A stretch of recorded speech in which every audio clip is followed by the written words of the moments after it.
Good evening. We ready to start? For those of you who are out in the halls, please come on in. Welcome. Good evening, ladies and gentlemen, to Cumberland County Commissioners and Library Board members. Thank you so much for coming to our second panel conversation. Today we're going to be talking about the libraries of the future, which is very exciting because we have esteemed panelists from across the country. You can see we have Karen here via Skype. She is actually in Washington State, in Seattle. And I'll be introducing everyone else, but Gary came here from Brooklyn. How you doing? Bill came here from York, Pennsylvania. That took him an hour and a half to get here. Believe it or not, you think it's around the corner, right? And then we have Amy here from the Washington, D.C. area. So thank you very much for coming and making the effort to drive all these distances and to work with me, Karen, on the Skype thing. We've had a couple little challenges, but we're figuring it out. This is the future, right? So we have been asked to look for what the vision is for Cumberland County Libraries for the future. And we thought this was a great opportunity to bring panelists from across the country who have been working with libraries and really have a good sense of where the community is going, not just in the library sense of things, but Gary in particular is a futurist, which I thought was pretty cool. I'm wondering if you can read our future. But Gary, you know, in particular is a futurist and is looking at trends and things that are happening in the future in our country, not just in Cumberland County, but, you know, in a kind of a bigger sense. So we're happy to have you all here to help to give us some ideas as to what we need to be looking at from the standpoint of the Cumberland County Library System in the next 5 to 10 years. This is one of 3 panel discussions. If you were at our last panel discussion, it was pretty broad. We really talked about the community needs in a very large sense, and we got a sense of what the ideal picture would be in terms of what the library systems could do. Today, we're going to learn a little bit more about what the library system should be doing. And then next time that we meet in a month in April, we're going to be learning a little bit about what financial kinds of components we need to be looking at to be able to fund the things that we need to be doing in the future for our library systems. As a result of these 3 panel discussions, we will be holding 2 consensus building sessions with the commissioners and the library board, and those will be happening in May and July. And those sessions will really be where we're talking about how do we fund what we think we need to be doing. So the first session in May will be really envisioning our future, and then the one in July will be how do we fund it. So that is where this is all going and how this is all connected for you. So thanks again for coming and enjoy the session. I'm going to walk through some high-level basics for the session before we actually get started with the panelists. We've decided to really, you know, because these folks are so knowledgeable, to give as maximum amount of time to their knowledge base. So I think you'll be pleased with what they have to share. So the purpose of this session, again, is to explore the future directions for libraries in the context of the rapidly changing information technology world and customer needs, and to understand what community should consider when envisioning a sustainable future for Cumberland County Public Libraries. So today, we've already kind of done the welcome. I'm going to walk through the discussion and the format of today. We're going to do the introductions of the panelists and the esteemed guests we have here today, and then we'll get right into the questions. Before we do that, we'll have Jonelle and Larry Thomas from who's the Chief Clerk of Cumberland County Commissioners. He's going to come up and give a few opening remarks as well. So let's talk about the format. So I will be moderating the questions and answers today. With the panelists. After the panelists have provided a response to 4 key questions, we try to narrow the focus to 4 questions. We will give priority to the commissioners as well as to library board members the opportunity to ask questions. We have rotating mics that we can bring up to you. And then we're asking that the audience, because we do have a limited time, if you do have questions or comments that you would like to share, please put them on the 3x5 cards that you were given when you came in so that we can actually pose those questions from here. Does that sound good? All right.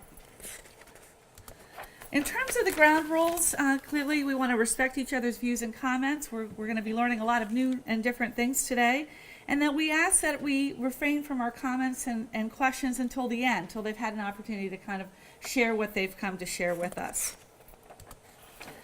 So in terms of introductions, Barbara Cross, you want to stand and wave to everyone? Barbara, one of our Cumberland County Commissioners. Jim Hertzler. Yes. And Gary Eichelberger. Excellent. Thank you, gentlemen and lady, for coming. And Larry Thomas, where are you, Larry? Are you hiding? Okay. Oh, there you are. Okay, well, we'll see. All right. In terms of the Cumberland County Library System Board, you want to just kind of stand up and raise your hand. We've got Dr. Gould. No relation to me, even though it'll be awesome to be connected with you. Kevin Stoner. Paul Fisher. Jane Graham, there's Jane. Jim Hutchinson, Jim. Sue Simmons, there's Sue. Elizabeth Stone. I'm the alternate. Oh, you're the alternate.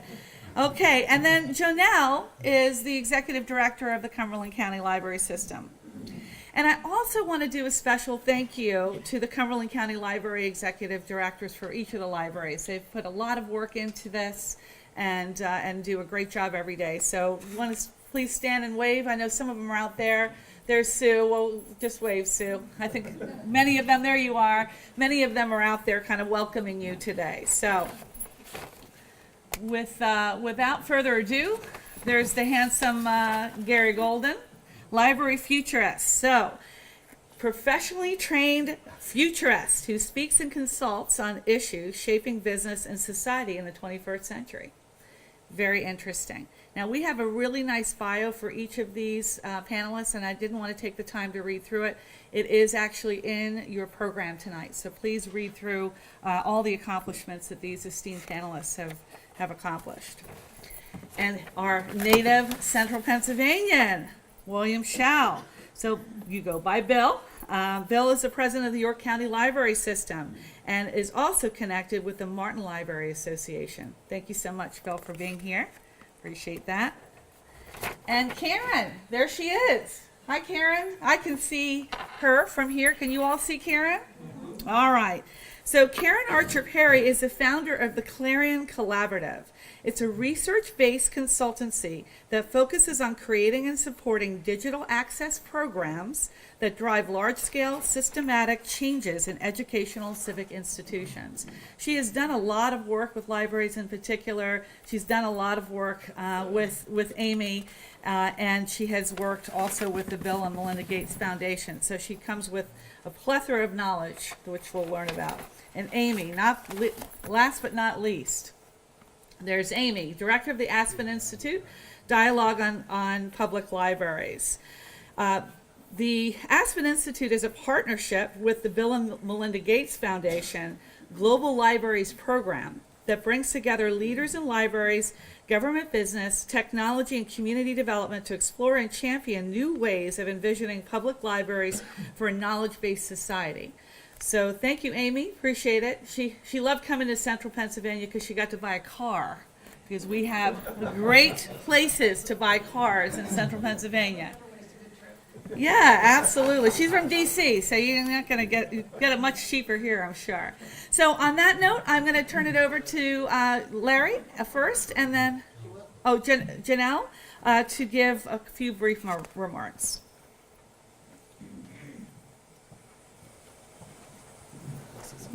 It's on. Yeah. Good evening, everyone, and thank you so much for coming. I was asked tonight to just set the stage for the future by looking at the past and the challenges that we have faced as a library system over the past 5 years or so. And so just briefly, thinking about the challenges that we faced over the last 5 years, I was asked to narrow it down to 5.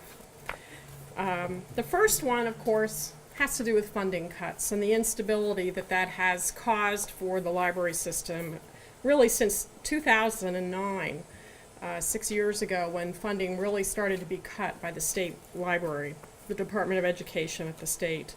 We've lost about $750,000 in state funding, and that also included support for the statewide library card reimbursement program. that provided us significant dollars for the use of our libraries by people who did not reside in Cumberland County. That was about a third of that money, and the other half was just in regular public library subsidy support. That financial stability is so important for us because it really can create an environment that allows an organization to plan for the future and not make short-term changes that are really not in our long-term interest. Innovations and change really required time, space, and money. And if we want them to be successful in the long term. So having that financial instability has been a problem in the last 6 years. Technology has also been another area that we have a constant push and shove and a struggle to maintain. One of the things that we're faced with is the need to maintain the traditional formats that people are still interested in using and borrowing, namely books, print, things that are in print. Also, couple that with the need to start investing in new collections and new formats that are out there. For every hardback print book that we buy, we can only afford then to buy an ebook title that costs 5 times as much as what a normal print book would cost. So to that end, we've been collaborating with the Dauphin County Library System to build a shared collection. We've seen tremendous growth in the use of that collection over the last couple of years, but still it's very small. It's only about 15,000 titles as compared to 500,000 titles that are sitting on our normal bookshelves. The cost of maintaining sufficient bandwidth is also another big issue for us. We upgraded our wide area network a few years ago. We have about $160,000 budgeted annually for our internet services and our wide area network. Right now, that is sufficient to meet the public's needs in terms of what they're currently using. But we know that in just a couple of years, we're probably going to have to increase the bandwidth to each of the libraries. Staff compensation and training are a third challenge that we face. We really require a lot of the staff who work with us. They have to have really great customer services skills. They also have to be really good in technology. We also, for the most part, pay them minimum wage. So when they start with the library, there aren't that many places that are paying minimum wage or maybe slightly above that require those kinds of skills. So there's always a constant need to continue to train staff to get them up to the levels that we need them to be so that they can assist the public. The days of traditional reference services where you visited a reference librarian and they just answered your questions are over. They're primarily answering technology support questions now as opposed to reference questions of the past.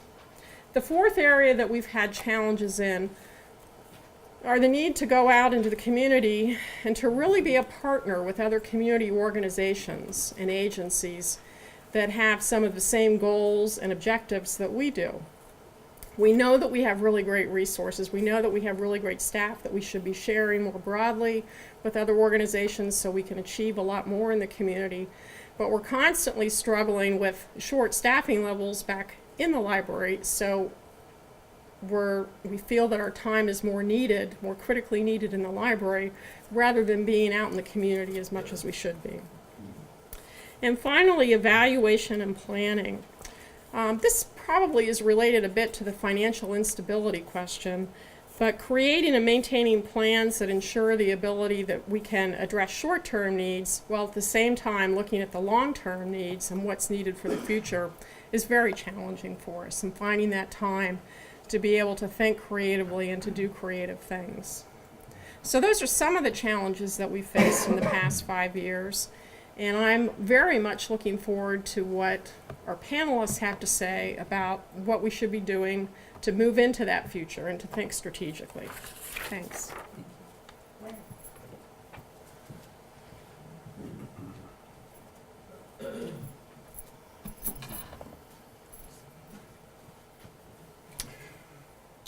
Welcome. Can everybody hear me okay?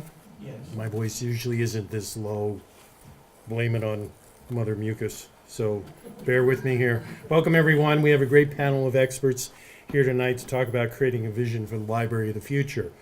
Whereas the emphasis on our first session was on a wide variety of community needs that our libraries might help meet, tonight's focus in part will be about challenges.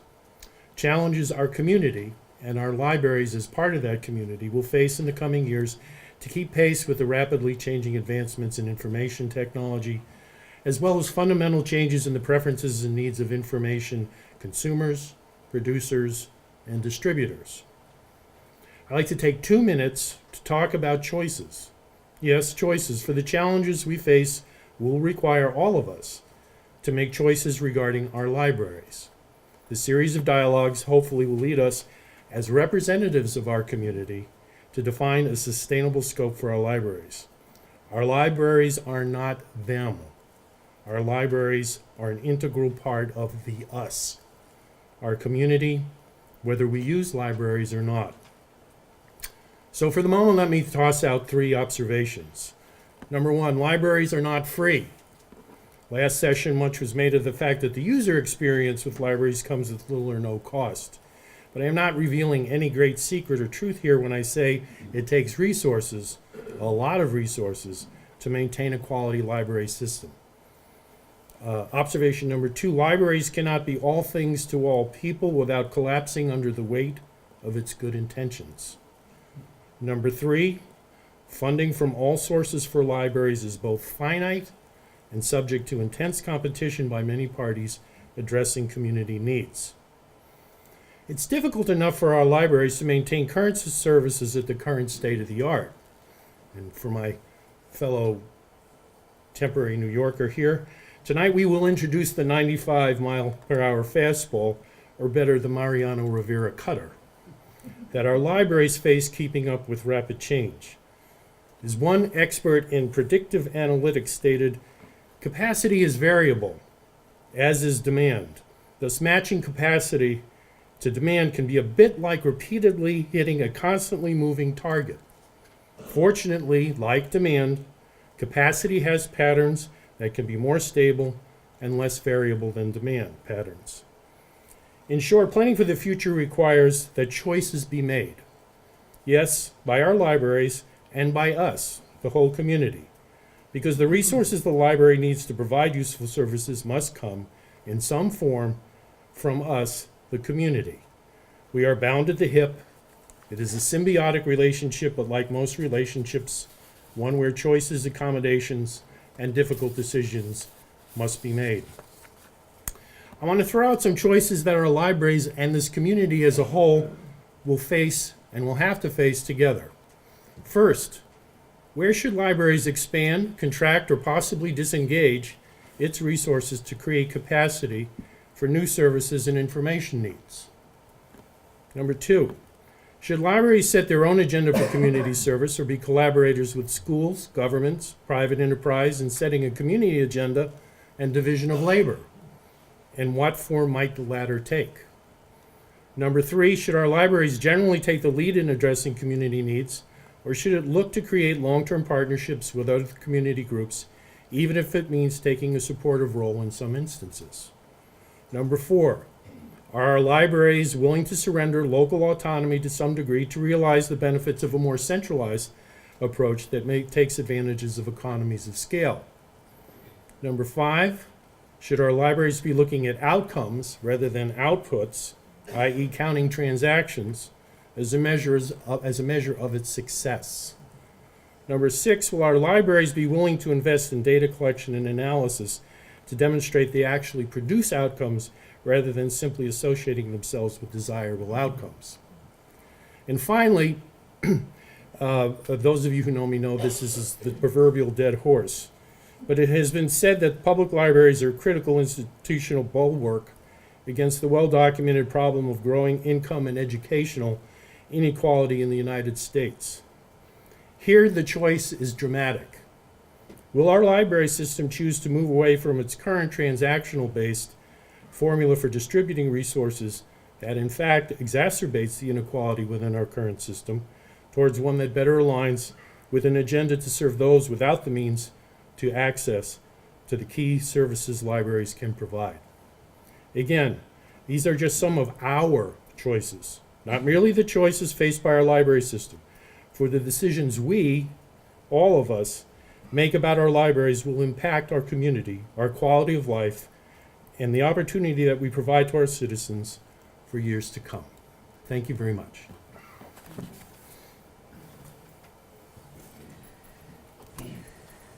Pretty heady, huh? All right, so on that note, we're actually going to, what's going on here? Move on to our first question, which is not projecting for whatever reason. There it is. There we go. All right, so we are going to address this first question to Karen, who is via Skype. And so Karen, can you share with us, and I'm going to, she's provided a PowerPoint as well, so I'm going to be kind of chipping off from her and changing the PowerPoint as we speak. So Karen, can you address some of the challenges that we're going to be facing? Monica, is it possible to turn the webcam so that it faces the slide a little bit more so I can kind of see what's on the slide? Okay, I think that's as good as it's going to get. Okay, good. I just need to get a sense to make sure I stay with you. Okay. Okay. Thank you very much for providing me the opportunity to address this group and to join the other expert panelists and all the marvelous people who are already working in Cumberland County on this project to explore opportunities for communities and for your libraries. I really appreciate being part of the group. And I appreciate that I got to take this question as the one that I would answer. It's a bit of a transition question from your last meeting where you talked about community needs, reinforcing some of the strengths that I think many of you just mentioned, but really moving forward to the implications for the future. So would you go to my first slide?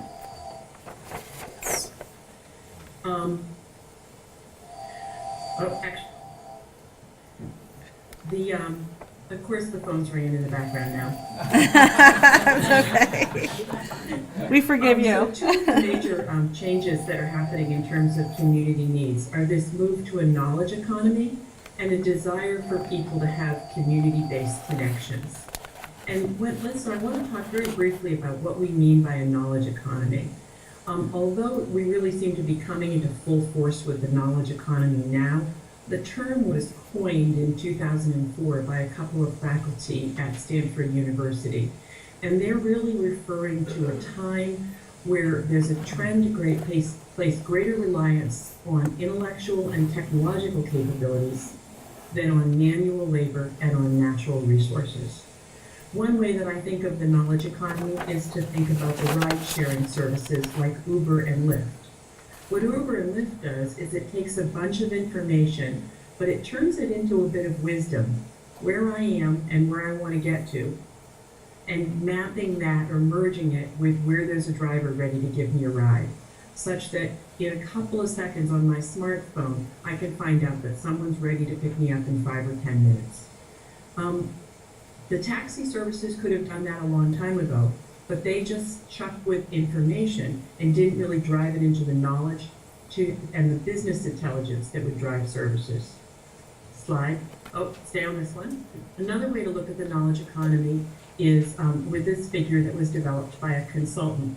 And they look at information and communications and technology infrastructure as the platform or the basis.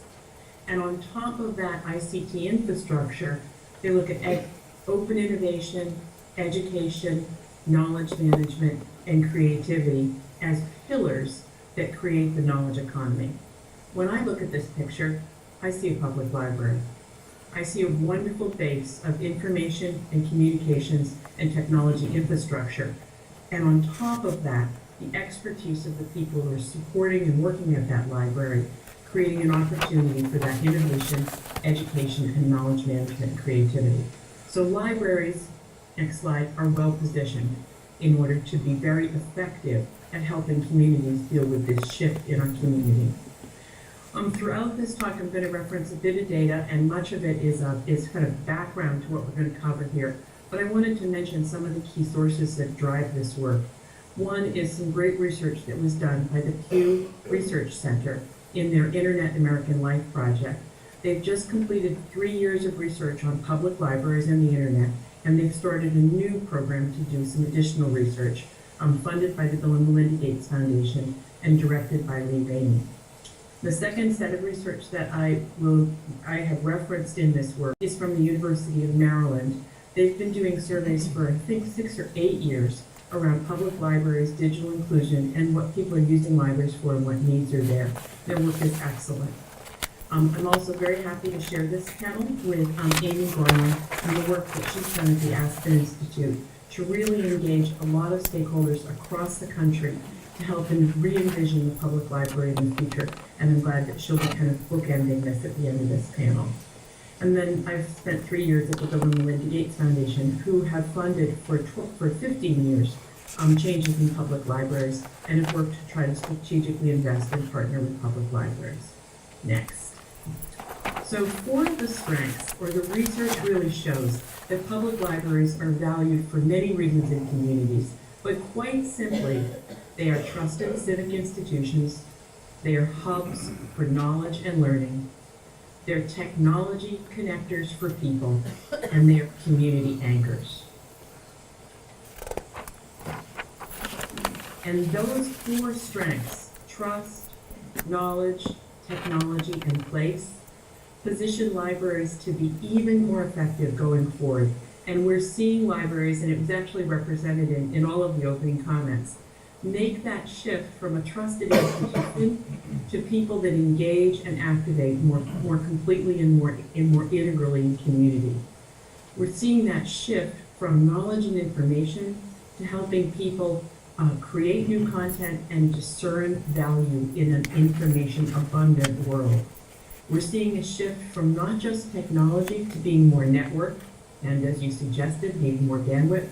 And we're seeing that shift from not just place and product, but to experience. And the 4 items on the right are the ones that I'm going to go through in just a little bit more detail here. So using the base of a trusted civic institution, we see libraries much more actively engaging directly with their communities. Next, they're turning outward. Next, they're connecting and convening. They're engaging deeply, and they're enlisting support, as you're doing right here at this meeting. In the area of knowledge, learning, and information, libraries will continue to help people discern value and create content. Those are really biggies, so let me talk a little bit about what I mean there. Next, there is an information explosion. Some people say that knowledge is doubling every 12 months. Some people say it's doubling faster. And with the Internet of Things, it could be doubling every 12 hours. So libraries that used to sit at the edge of information scarcity now sit right at the edge of information abundance. And that changes the job of a librarian in very, very massive ways, in terms of helping people with collections that they do and don't control, but helping people discern value from that content. That job has gotten much more challenging, and librarians everywhere are stepping up to it to meet those needs. The second thing that makes it challenging in terms of information discernment is that it's not clear what a trusted source is anymore. Ian Kenny, the Cornell University librarian, says that the peer review process is under a lot of pressure. And with social media on top of that, you don't know that just because it came out of a particular university, it's actually peer-reviewed solid content. So again, that puts more pressure on information professionals. The need to skill up in the knowledge economy is huge. A recent report found that between 1/3 and 1/2 of adults, depending on the country, lack the basic skills needed for learning and working in modern economies. Those skills are problem solving in technology-rich environments, literacy, and numeracy. And in the US, it's between 25% and 1/3 of our current workforce is really ill prepared for current jobs and future jobs. And this is an area where libraries have been stepping up in very significant ways with more basic and advanced learning opportunities. The other thing that is exciting is that Web 2.0 capabilities make everybody an author. And the opportunity for people to develop their own content, to communicate more fully, whether it's historical information, current information, personal thoughts, creative thoughts, and starting new businesses, those opportunities abound. But people crave support around it. They crave both instruction and they also crave community around it. And libraries are well positioned to do both. It's particularly important in rural communities because if libraries are not available to support rural voices in rural and remote areas, those voices will not be heard. Technology. Technology has been a strength of libraries for quite a while. In about 67% of communities, the library is the only place where people can go to get free access to computers and the internet. But in the future, libraries will be more networked. And I mean networked in a lot of different ways, from both a technical and technology perspective, as well as from a personal and a human perspective, organizationally. One reason that they've got to be networked is because it's a digital game. We're seeing huge increases in the number of people who are reading on e-readers, tablets, and computers, even their smartphones. Next, people are also reading way more digital content. And we also find that people who read digitally often read twice as much as people who read with paper content. But that means that libraries need to continue to have a tech turbocharge. 46% of libraries say that their broadband connections are insufficient to meet people's needs, and 65% say that they don't have enough public computers available for people. The other change that we're seeing is one that really builds on the power of place, but that focuses more on experience than products. And I think this is a theme that you guys have already started to explore. Louis Carbone said, engagement, loyalty, and advocacy are no longer driven by the products that you sell. It's driven by how well the experience you deliver meets your customers' ever-changing emotional needs and wants. So it's not about product, the place, or the people. Or as Amy would say, the product, the platform, or the people. It is much more about the experience that will make people come back. You can probably get an ebook, a book, maybe take a class at a number of different places. People will come to the places where they feel emotionally connected and fulfilled. And libraries are well positioned to be that place if they think about the full thing to them. Oops, sorry. One way that shows up, go back one, is libraries providing more engaging and inviting physical spaces. And then now, another way it shows up is libraries providing more intuitive and seamless web interfaces. And when I say intuitive and seamless, I mean both as an online experience and having an online experience that connects well to the physical experience of being in the library. So next. So to summarize, in the future, libraries and librarians will activate and engage more directly in community. They will help people discern value and create content. They will connect to networks and be part of networks that will require organizational changes as well as technology changes, as well as people changes.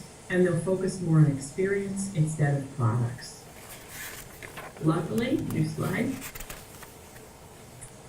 All of these changes are built on the existing strengths that libraries bring. I'm looking forward to hear what the other panelists have to add. Thank you. Great. Before we get up there, thank you. Would you care to share? Okay. All right. So maybe just two thoughts. One is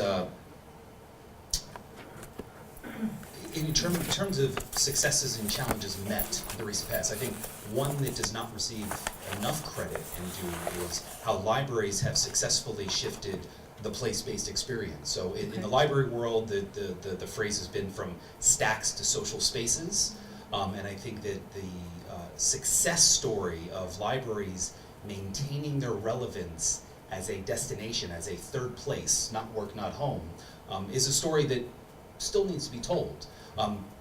One of the things that I hear from libraries around the country is that we see people coming to the library to read ebooks on their e-readers. So the whole notion of, well, why would they come to the library if they just buy, or they just get the ebook delivered over the internet? They're still coming to the library because it is a place within their community that they value. So I think that's one great success story. And then in terms of challenge met versus challenges ahead, this evolution towards the knowledge economy, as Karen said, it's been a conversation since the 1990s. And today in the futurist community and business guru world, there is a new chapter in the knowledge economy being written around the potential threat or opportunity of work automation, and this idea of software that is in that artificial intelligence category, right? So software that can think like a human being, right? Not as a human being, they're not sentient, but systems that are very smart and helpful to human beings.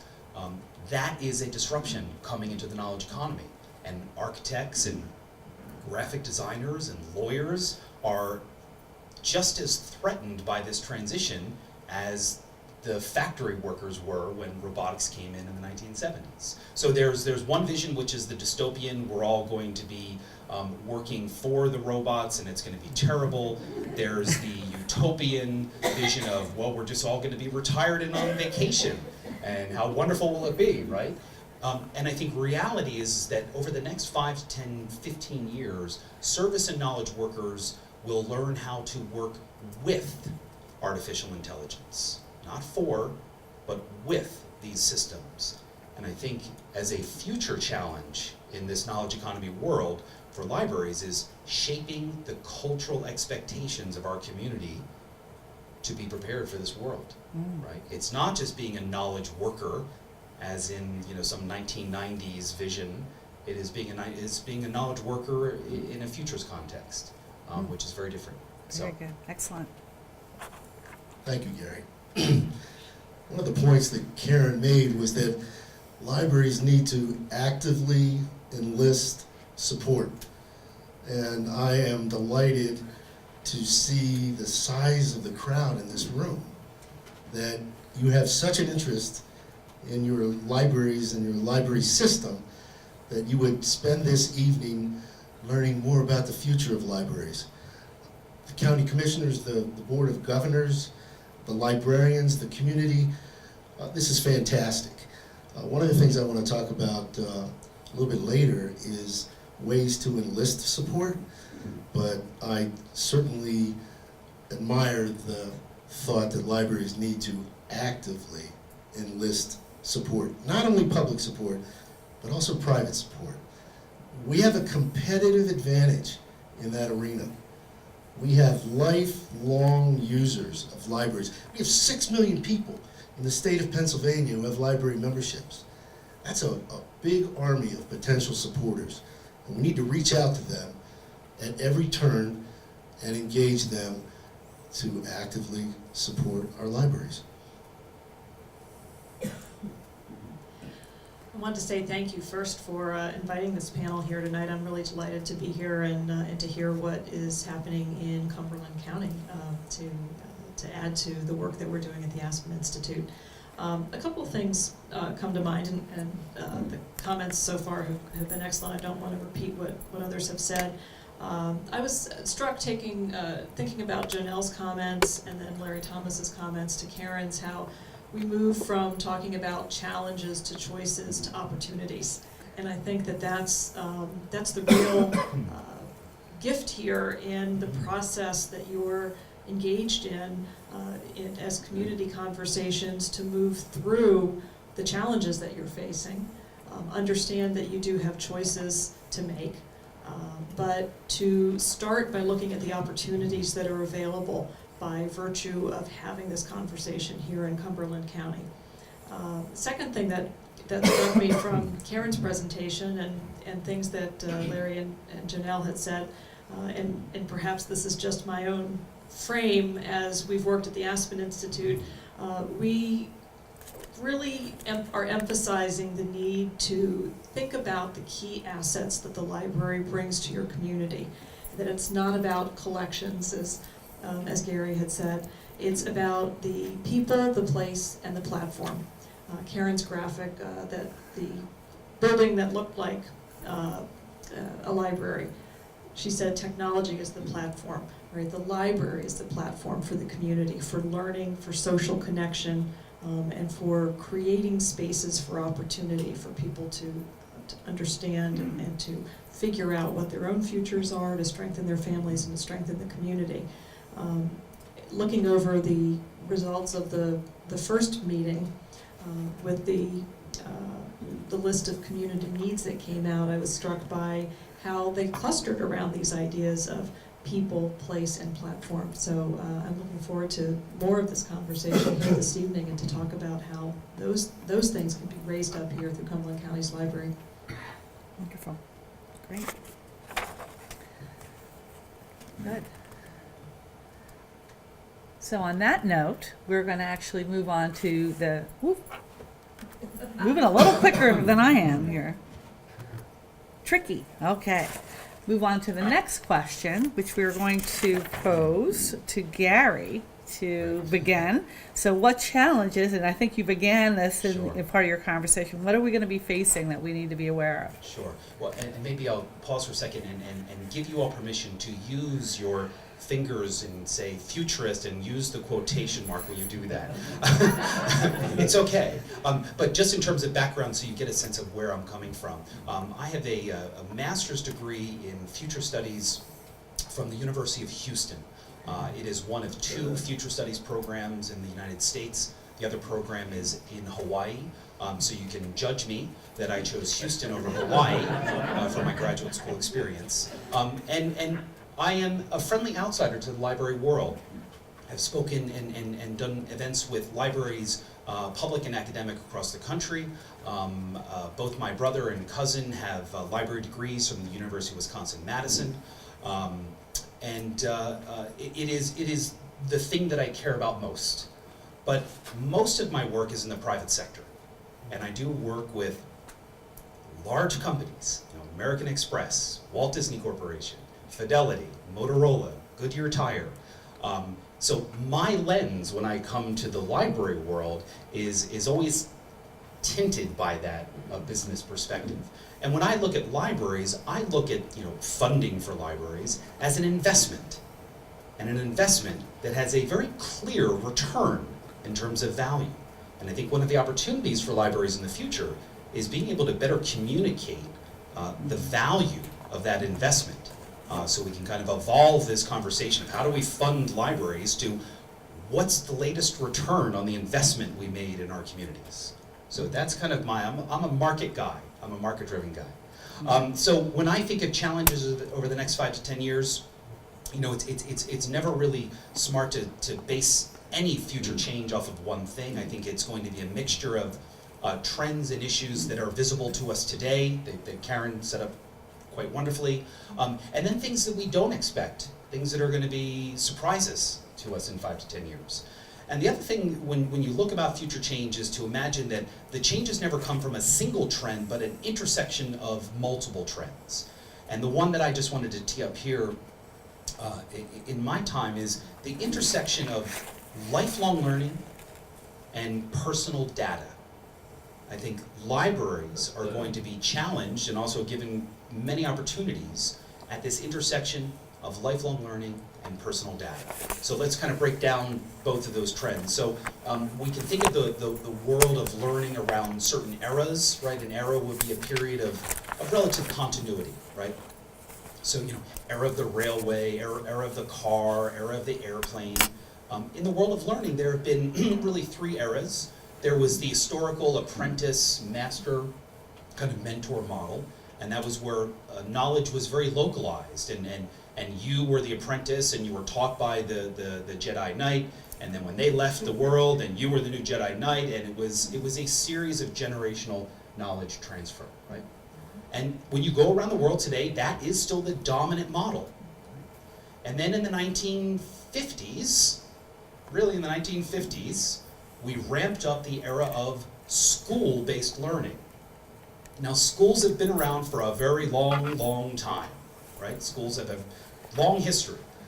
But if you look at graduation rates and you look at, who really went to school in the United States, everybody did not go to school until the 1950s, right? You take out the war years. School, as we know it, is a post-World War II construct, right? It wasn't invented in the 1950s, but it really became mainstream. And the expectation in the community at that point was learning is life stage based. You learn when you go to school, and that is the crutch for us moving forward.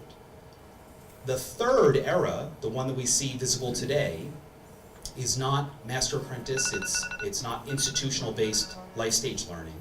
It is the era of the learner.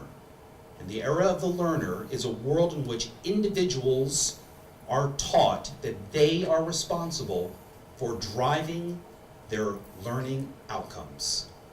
That the individual, not the teacher, not the school, is responsible for learning on their own, with the help of other people, right? It's not an individual exercise, but you are responsible. And I think the greatest opportunity for libraries over the next decade will be successfully repositioning itself as a civic institution that drives that culture of the learner. Today, I would argue that libraries are absolutely, they're a hub for learning, right? But almost as kind of a sidebar to learning inside of schools, right? I think that most people will look at the library as a secondary place of learning. And I think the great opportunity is to put libraries on top and to get rid of this notion of life stage learning and to help people that are aging or going through mid-career transfers to re-engage with lifelong learning at a whole new level. So what are trends around this learner era? I'm going to give you three total, but two for right now. One is a trend that's been around for a few years. It's kind of entering a mainstream phase, and it's often referred to as micro-credentialing or badges. We don't need your stinking badges, right? But badges and micro-credentialing basically refers to the idea of breaking down the skill sets and the mindsets that we cultivate over time into smaller chunks. So rather than graduate from high school and have 30 grades from 30 classes, or graduate from college and have 30 grades from 30 classes, you will have 250 micro-credentials that are very specific demonstrations of skills or mindsets that you've developed and demonstrated, proven. Okay. So this micro-credentialing trend is one that I think is going to enter the library sphere. And one of my provocations is that in the next 15 to 20 years, we will look around at our communities and we will see people receiving more micro-credentials that are kind of workforce ready in their orientation, more micro-credentials from libraries than that they receive from colleges and high schools combined. I think in 20 years, when people go into a job and they're in that interview, people will say, show me what you've got from your library. Show me the badges. Show me the micro-credentials. So that's kind of the mainstream trend, and you see micro-credentials happening in manufacturing, where people are learning skills in the trades outside of vocational institutions. You're seeing micro-credentialings in the world of coding and programming, where 19-year-olds that weren't fit to go to college are making $200,000 a year coding, and the only thing that they were asked for at the job interview was their badges, right? So I think that is a trend. So I'm going to give you one radical shift, because I am a futurist, and some of you might be going, oh, I already know about the badges, right? When we think about a more disruptive change in the world of learning, The most radical shift or the most radical idea that we see being discussed today is this idea, again, of the emergence of intelligent assistants. Right? An intelligent assistant. This is a software program that guides the learner towards the pathway that is most suited for them, a pathway that keeps them engaged and appropriately challenged. And if they fall off and they get things wrong, the intelligent system kind of guides them back. Right? So the lens that we need to think about in the future is not library resources being online or offline, right? Is it a library resource that's online, the website, digital, or offline? The new bar is going to be, is the content, is the learning experience software guided or not? Software guided or not. Not just online, but algorithmically driven, right? And this, I'm looking at the nonverbals, this is a scary concept for many people, right? So what's a simple, kind of wrap things up, what's a simple thing that speaks to this notion of an intelligent assistant that guides you, right? How many people in this room are accountants? All right, not many, maybe one right there. How many people feel like they're an accountant when they use TurboTax each year? There we go, right? TurboTax is a software-guided experience. It asks you questions. It watches your answers. It's watching how long did they stay on this problem, and if they're on this problem too long, maybe I'm going to help them, right? It's a software-guided experience. That's the most basic one. How many people here are familiar with IBM Watson? Hands up. Give me some jazz hands. I always do jazz hands. There we go. There we go, York County. IBM Watson is a software product from IBM. And a few years ago, you may remember there was a circus show event in which IBM Watson, this software application, beat the two reigning Jeopardy champions. Now we remember, right? Now we remember. IBM Watson is a natural language intelligent assistant. You do not text, you do not type or swipe. You talk to Watson. So there's no, my mother picks up the phone and she's like, how do you text this stuff, right? My mom does not have problems talking. Right? The bar is lowered. Anyone, not everyone, there are individuals that cannot speak, right, for whatever reason, but the bar will be lowered in the next few years. We're engaging with software, with library experiences, with learning experiences, will be based off of natural language, conversation. Now, IBM Watson beat Ken Jennings and Brad, right? And what has Watson been doing since? It's been helping cancer doctors develop treatment plans for their patients. So where is IBM Watson used? IBM Watson is used in a data-rich environment where the individual cannot possibly know everything that's happening in the world of cancer research. I can't read all the journals. I can't follow all the studies, right? I don't have enough time. Watson does that in a split second.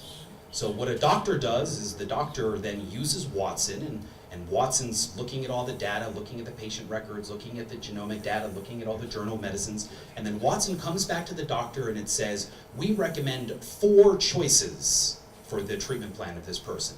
And on the first choice, I am 70% confident that this is the right plan, and if you want to know why, press here. And on the second choice, I'm 15% confident, press here if you want to know why. Right? Watson does not replace the doctor or the nurse. Watson does not make the decision, but Watson assists the decision-making process. Watson is going to come to high schools and colleges. Watson, the intelligent assistant world, is going to come into learning environments in the workplace and in schools. So my question for libraries is, how well prepared will we be for, not maybe we don't have Watson, we've got Dewey, all right? And Dewey is the intelligent assistant version for the library world. Far beyond today's expectations of learner technology. So I'm gonna stop there. I'm normally the center stage guy, so you have to cut me off. You're done. And then Dada will talk about. Okay, great, thank you. How do you follow this guy? I'm going to tell you a story.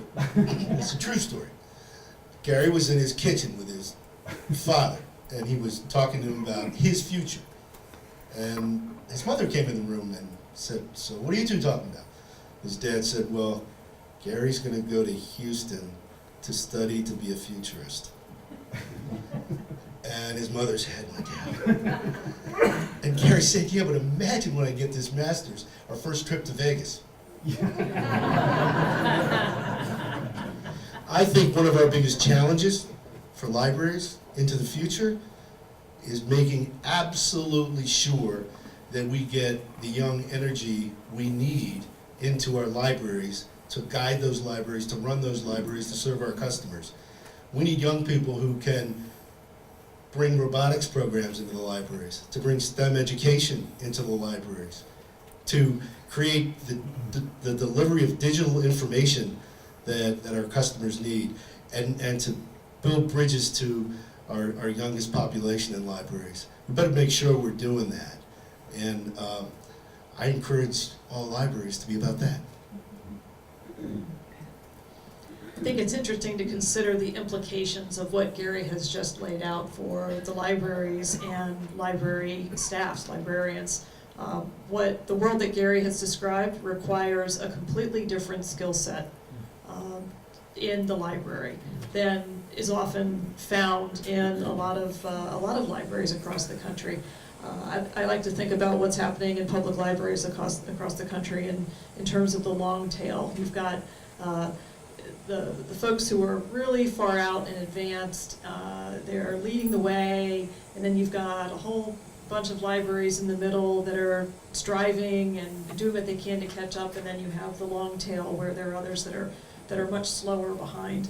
And I don't know where you would place Cumberland County on that continuum, but I think when you look at what the state of library education is and the opportunities once you have someone actually in a library and working, for them to update their skills, to get the training that they need, to develop some of the soft skills that are required for this kind of an environment, those people skills, the connection, who are you working with in credentialing? Are you working with the employers in your community to understand what kind of credentialing opportunities are going to be most needed in your community?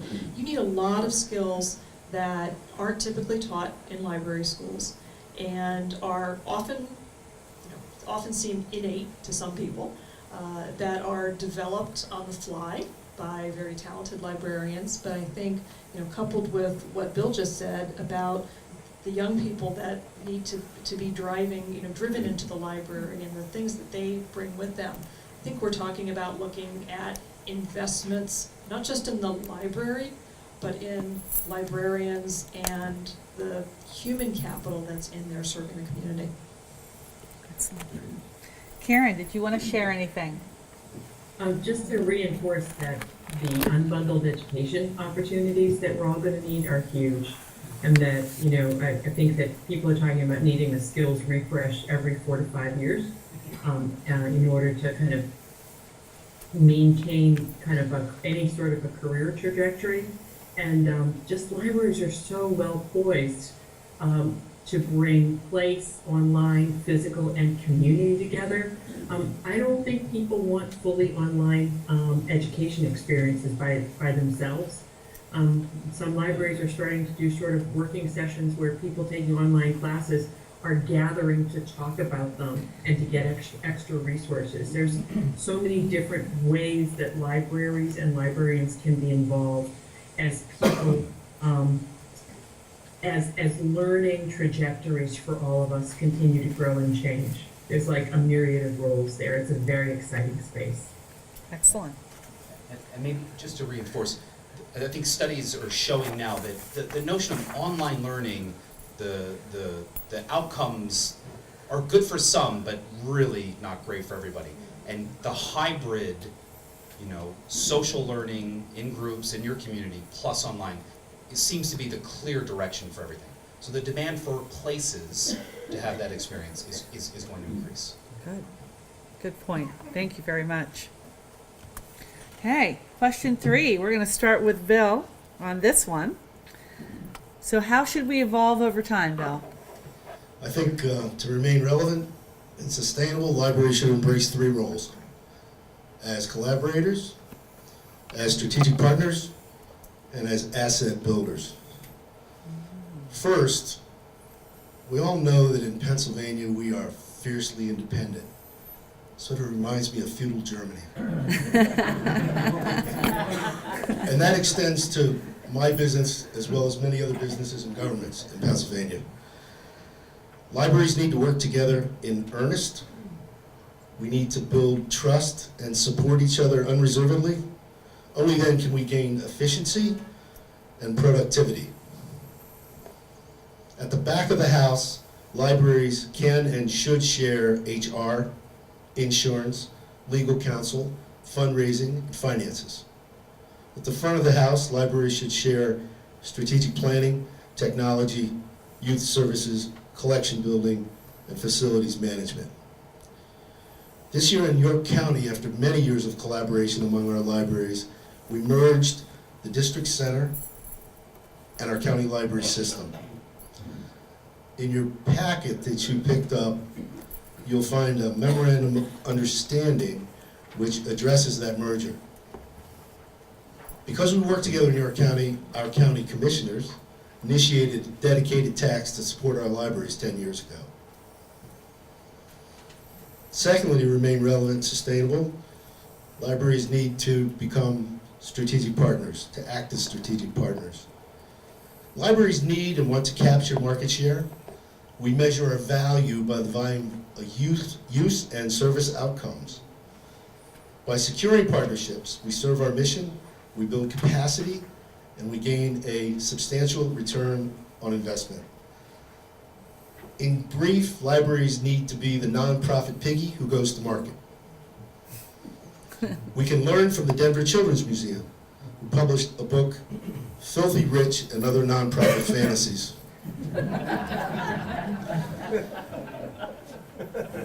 Since 1987, York County Libraries have signed service contracts with over 50 strategic partners. And we summarize those relationships in a report that is contained in your packet. Third, libraries need to build assets. Now, I know that your next forum addresses finances, but I suspect there won't be a discussion of asset building because few libraries do it. Many, if not most, Pennsylvania libraries were born through a planned gift. To sustain viability, Pennsylvania libraries should go back to the future and actively pursue planned gifts.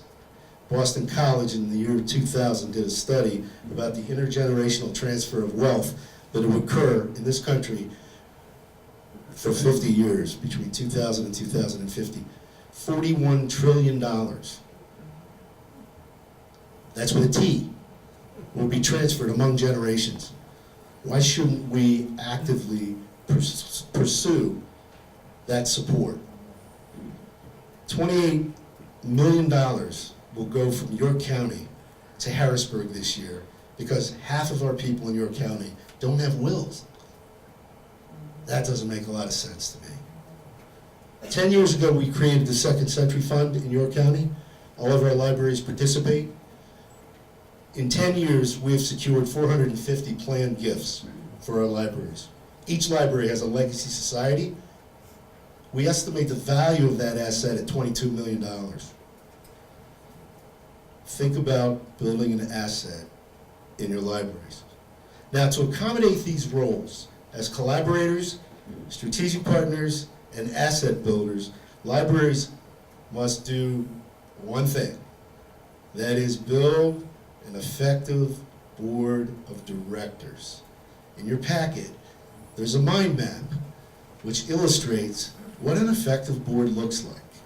It speaks for itself.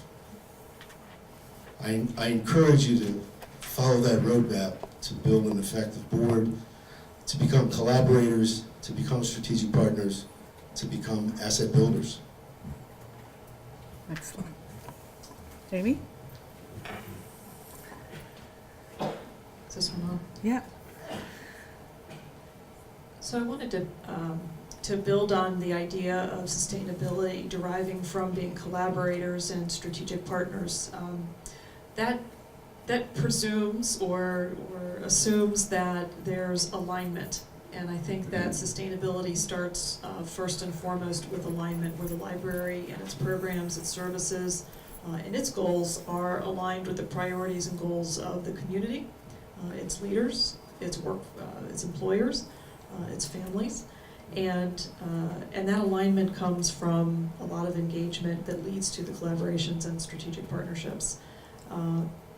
Even if the Cumberland County library system had all the money in the world, it would still need to change its business models to meet the needs of what Karen described and Gary described too, as a very networked economy that we're in, a different economy.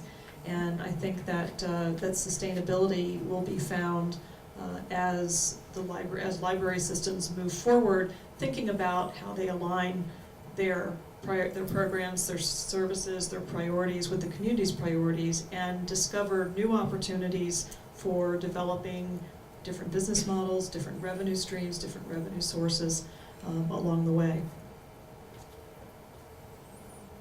There's one there. So, Go ahead. I love asset building, and I would encourage people to think of different types of assets, and one that I think is underutilized today and still changing is data.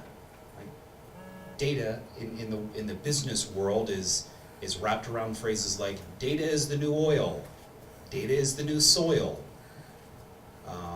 Davos, the organization, now looks at data as an asset class. So libraries are entering a world in this near future where personal data, community level data is growing, and how do we ensure privacy and all those concerns, but look at data as an asset for libraries, an asset for community members, an asset for businesses, an asset for government to transform the community. So asset building in dollars and asset building in data that's can be turned into action. Excellent. Karen, anything you'd like to share?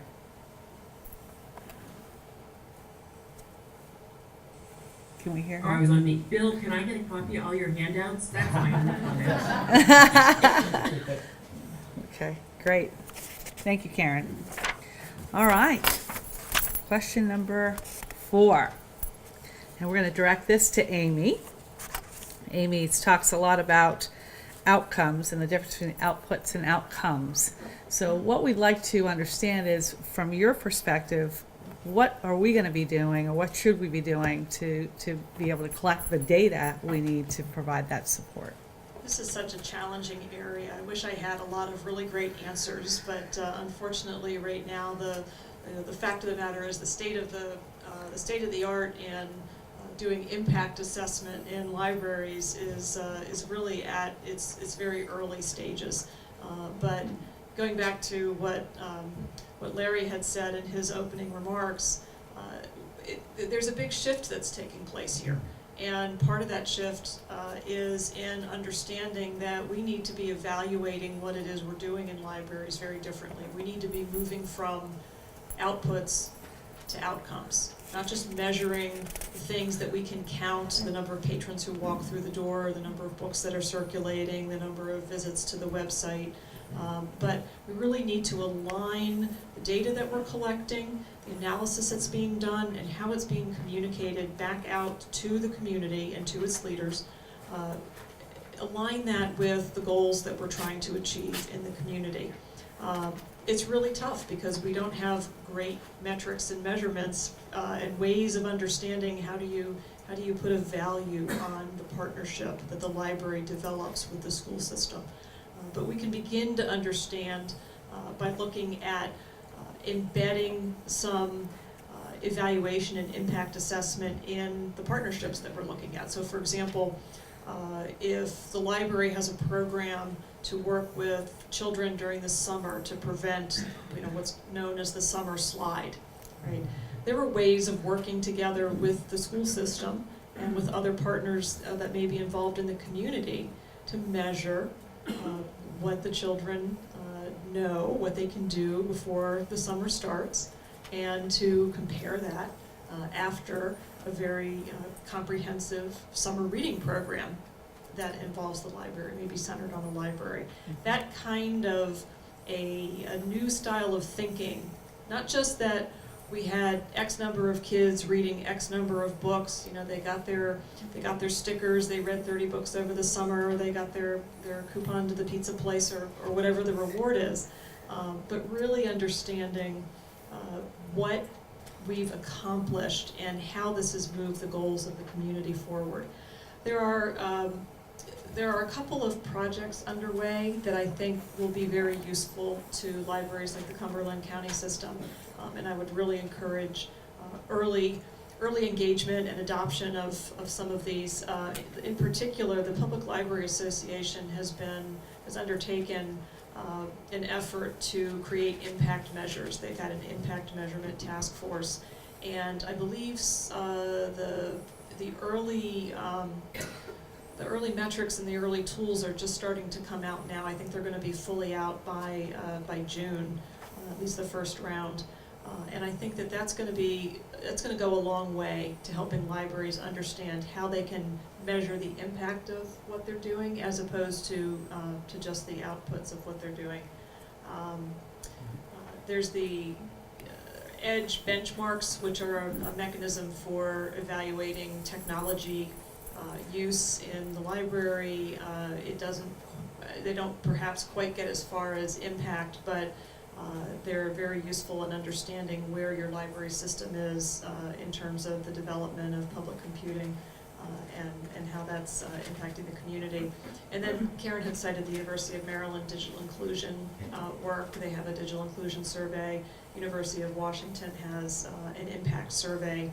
These are all tools that are out there, but they're no stand-in for having to do the evaluation and the measurement and working on it inside the community, because this is a community by community thing. The library in Cumberland County exists to serve the needs and the people of Cumberland County, and those are going to be different from Topeka, Shawnee, Kansas, and Winter Park, Florida, and other communities around the country. So essentially, you can look to the outside for tools, but this is really a heavy lift that the community has to do. I think the success is going to come with the library being intentional and visible in the community, and figuring out how we're going to measure the value of the partnerships here. Excellent. Bill, you want to share? Gary? Phil? You know, when I think of impact, I have this picture in my mind of 20 young girls sitting in a room watching a young woman from Johnson Controls, an engineer, a young woman from Harley Davidson, an engineer, speak to them about being engineers, about becoming engineers. And it's been the best part of my job in the 41 years I've had the privilege of managing a public library is to watch these encounters and to watch the impact that we have on people. And I couldn't agree more with Amy than we need to find a way to upgrade our understanding of our impact. And Karen, can you get some money from the Gates Foundation to help us with this research? I would like to can I answer not Bill's question, but your question? Yeah. The measurement and the measurement question is extremely challenging, but it's actually simpler than sometimes we think about it. So, you know, at the very simple level, we talk about measuring outputs and outcomes. So outputs are stuff you can count, and then outcomes are the impacts. It's always harder to measure impacts because you need to know not just did those 20 girls go to that class, but did it change what they took in school? That's what you need to measure the impacts. But we have this big middle space that we can explore much further in libraries. We still have many, many, many libraries who are measuring yesterday's outputs. They're counting circulation and they're counting visits. They're not counting followers on their Twitter feed, how many web accounts they have, what kind of programs they're offering, and how people are participating in the programs. They aren't counting how many assists people give one-on-one. One of the things they did in Colorado is they realized that even though they gave classes and they counted how many people went to a class and completed a class, a lot of people went to the library for one-on-one support. When it comes to computer support and digital literacy and job support, a lot of things people like about a library is that I can raise my hand and the librarian will come over and answer my question when I need it. So what they did is they gave little counters to the librarians for about a week or two, and they just had them count one-on-one questions and answers. And then they extrapolated that out, and they got a great output. It's just metrics. But the number of one-on-one questions that their librarians are answering is huge. And now they've got that number. It wasn't hard to measure. So I would like to encourage all the libraries to remember, let's first do the simple measurement of the real outputs that matter in your community, that are aligned with your mission and your goals, and that are not yesterday's circ numbers. Those need to be measured first. It is more difficult to measure impact, to measure, yes, people did look for jobs, but how many of them got them? Yes, people took classes, but how many people, actually graduated from programs? But there's this huge middle space where if we actually measured the outputs of things that are happening in our libraries, that is compelling data. Gary. So yesterday I was in Orlando, Florida. It was 84 degrees. Thanks for coming back. I know. And I was there on my own dime. It was a group of 100 individuals, learning instruction designers, learning experience designers, there to talk about a specification called Experience API. Experience API. And I will not go into the details, but it is a specification that allows us to capture, I did this experiences. I read this blog post. I watched this video. I attended this event. I did this. Experiences in the workplace, experiences in school, experiences in a library, experiences in my own personal life are recorded using this specification. And the vision of this community is that will then feed what we would think of as our learning graph, right? Learning graph. So learning graph, to pause on that for a second and think of your social graph, the world social graphs. Social graph is who you know, how you know people, right? Over the past 6 years, many people, not everyone, have built their social graph in Facebook. Who I know and how I know people. And right now, 40% of most news media consumption occurs through where? Your social graph. CNN goes through Facebook. The learning graph, and then LinkedIn is your professional social graph, right? I know Bill. Bill works at York County Library. My friend in Washington, D.C. wants a job at York County Library. They don't know Bill, but they know me. And they know Bill through me. That's the work graph. The learning graph is what I'm learning about and how I'm learning about that subject. So we need to imagine people coming to libraries capturing these statements in 5 years. I did this statements. Having a learning graph that our collection then interfaces with. So I think this notion of measuring outputs it feels abstract, but there are actually people in the world now that are working on very specific standards to be able to capture this information. So I think it's an opportunity. Great, very helpful. Thank you very much. I have one more, and I'd Yes. also like to suggest that when we're measuring our outputs and our outcomes, there's a huge measurement area around content creation. What's the library role in creating curated collections that describe our community? And how can we help people's voices be stronger, and how do we measure that? We still don't see very many library measurements on that, but it's happening, and it's a really important part of what's going to be happening more and more in libraries. Great, thank you. Did you all want to share anything else with that? Okay, great. And we have one final question for each of the panelists. We're going to ask you to give us a headline for the future. What will the headline say about the Cumberland County Library System in 2020? So who should we start with?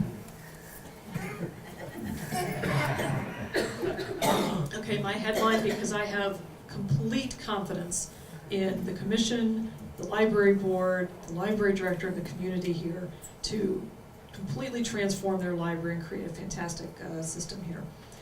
Money Magazine says Cumberland County is one of the top 20 communities in the country to raise a family, go to school, and start a new business. Nice. Unlike my associates, I actually have the headline. Donor bequeaths $20 million to CCLS to celebrate Dar's leadership in retirement. County Commissioners applaud Dar. I love that. Just get it. So my headline would be CCLS hires Chief Lifelong Learning Officer. Wow, that's awesome. And Karen? Cumberland County, leading economic power in Pennsylvania, libraries, blamed. Wow, excellent. Good job, guys. That was fun. Good, thank you. Okay, now is our moment for the commissioners and the Cumberland County Board members to ask questions. For the audience, if you can please capture questions or comments that you want on your three. Yeah. Thanks, Gary. Okay, now you can hopefully hear me. Thank you all for being here this evening. What I was listening closely to, and I want to thank our distinguished panelists for being here as well and via Skype. What I was listening closely to is every one of our panelists, and actually it started off with our chief clerk, talked about our community. And so I started to think about that a little bit. Are we talking about our community as a nation with 6 million, library users in Pennsylvania? Are we talking about our community as a state? Are we talking about our community as a county? Or are we talking about our community, in our local township or our borough or in our village or in our neighborhood? I would suggest that probably when we talk about community, we're probably talking about all of those, or most of those. But I would like to ask our panelists how they would define community. Thank you. Oh. Oh, give it back to them. Community is a group of people with shared interests who've committed to work together in concert to address those shared interests and their shared problems and concerns. I think there's a shared value set behind that. I think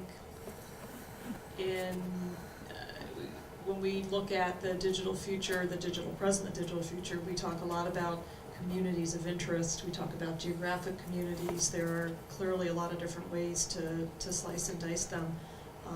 But I think that when you define the community by a set of shared values, a set of shared aspirations, and a commitment to work together to improve your lives and address your common problems, I think that's where community really begins.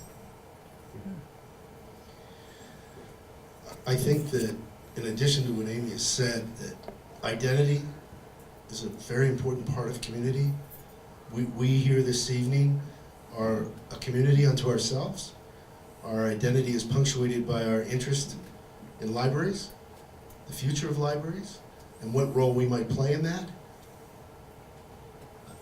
I probably defined it locally, geographically based. Not that I disagree with the definition of community, but I think one of the great aspects of the library as an institution is its local focus, and I think the global conversation happens all the time, and I think really honing in on people within your square miles, I think as an advantage. So that's probably how I was defining it in my head. Excellent. Thank you. Karen? I have a bit of a hybrid view, and I do think it's a very important thing about libraries that they are extremely local, and that local community is, people who can get in there. It's not just the patrons; it's the 50% of the people in the community who aren't coming in. They are part of the community, and there are services at the library that they would take advantage of if they knew about them.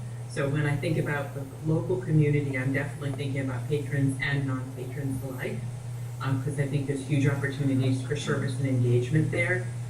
But I'm kind of struck by the marketing plan that is it Taco Bell, who now has like little Taco Bells everywhere, and now we've got Dunkin' Donuts everywhere, and FedEx and UPS has got these little brown stores everywhere. Any retailer would kill for the footprint that public libraries have. There are 16,000 public library outlets across the country, broken into 9,000 systems. And I think our strength is in communities locally owned across the country, that really almost every community in the country has a local library. Unfortunately, that's also a little bit of our weakness, because we aren't Taco Bell and we aren't UPS stores.